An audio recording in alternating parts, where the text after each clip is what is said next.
This is my final for interviewing in action in a multicultural world. Number one, clinical interviewing involves evaluation. Clinicians examine their work session by session to assess the effectiveness of the specific focus, activities, techniques, and use of self. Clinicians also engage clients in an ongoing evaluation of how things are going. One of those things is a supportive environment. This needs to be one that will be safe and supportive for your client. By creating a supportive environment, this lets your client know that it's okay to open up and let down their guard. It helps to promote a feeling of respect and equally between you and the client. The next one is questioning, and that is asking the right questions and the social work interview. Questions need to have a purpose and should not be based on the clinician's own personal curiosity. Questions definitely should be open-ended, and this shows the client that you're interested and open to hearing what they have to say. The next one is active listening, and active listening is a technique that helps the clients feel heard and understood. Active listening involves talking and listening skills, and this shows the client that you're collaborative participant in treatment, and it helps to convey empathy for your client's problems or situation. Another one is interpretation, and interpretation is a skill that should only be used when you're gathered enough information about the client to make an informed, educated analysis of situation or problem. Question number two, engagement in preparation, and this occurs when a helping relationship is established between the worker and the client. I use an ecosystem systems strengths approach, and it is based on a theory that needs are met through interaction. The first encounter is important to form an action system so as to determine what will happen in the following sessions. Assessing and contracting. This begins before you meet the client. Example, request for services. This involves content and process. This is a process and product of understanding on which action is based. Again, ecosystem is continued.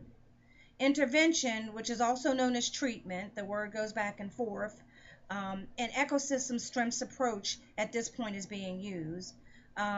This is an activity of the clinician in facilitating the change in a systemic sense.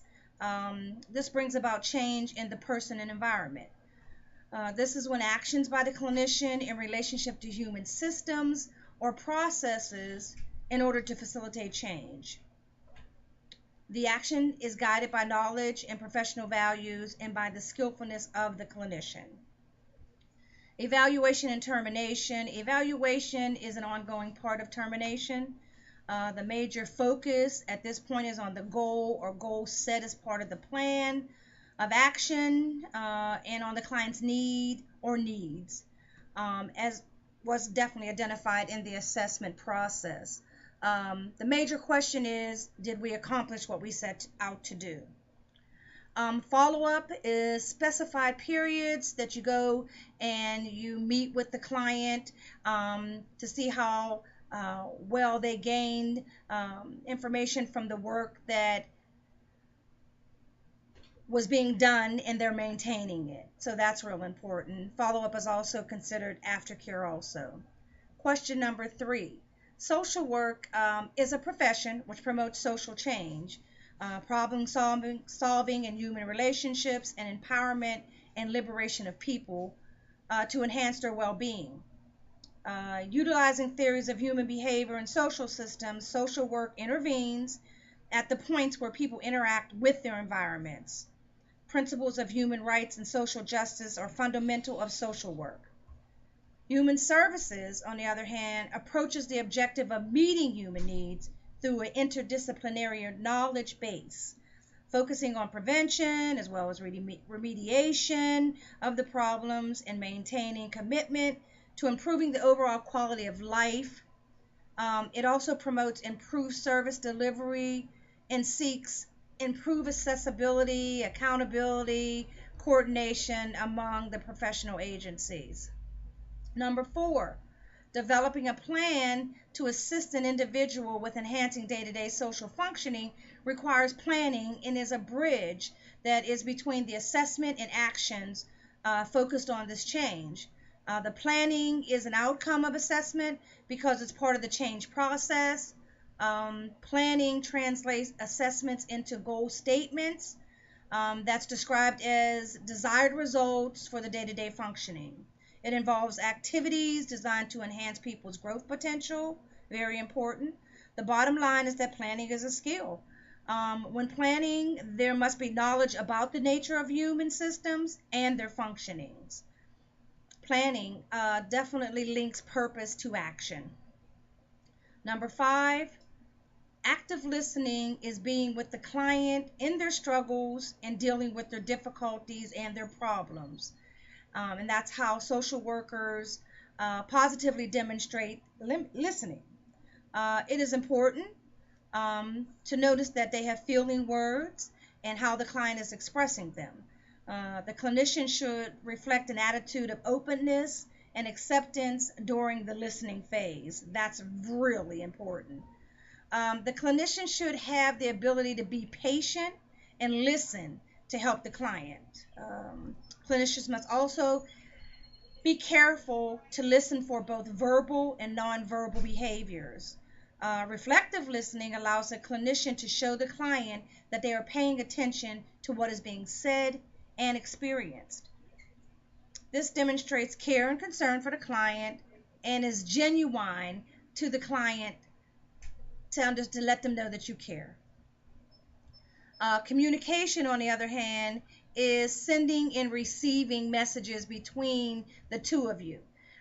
Communication occurs when the persons involved accurately perceive the messages of the other person, and in which the messages are sent in a way, and this allows the receiver to take action and respond to the sender in ways that facilitate the purposes of communication. The purpose of communications are to gather information needed, explore ideas, feelings, and ways to meet the need based on strengths and resources of the client, expressing feelings or thoughts, structuring the work of the action system, and providing support, informing, advising, encouraging, giving necessary directions. Communication is definitely a process, and culture and personal difference need special attentions in this area. The last thing, empathy, and empathy is not sympathy. Empathy is the ability to communicate to the client that the clinician cares, has concern for the client, is hearing what the client perceives, and wants to understand, and is hearing and understanding. Empathy requires that the clinician see and experience the world from the client's perspective while maintaining, the clinician's perspective on an outside position. It requires a constant go-between, observing the client, feeling and thinking as if one were the client, and then feeling and thinking about the client's experience. Empathy also provides the clinician with important human experience and information on which to base hunches that inform clinical work. That's my final.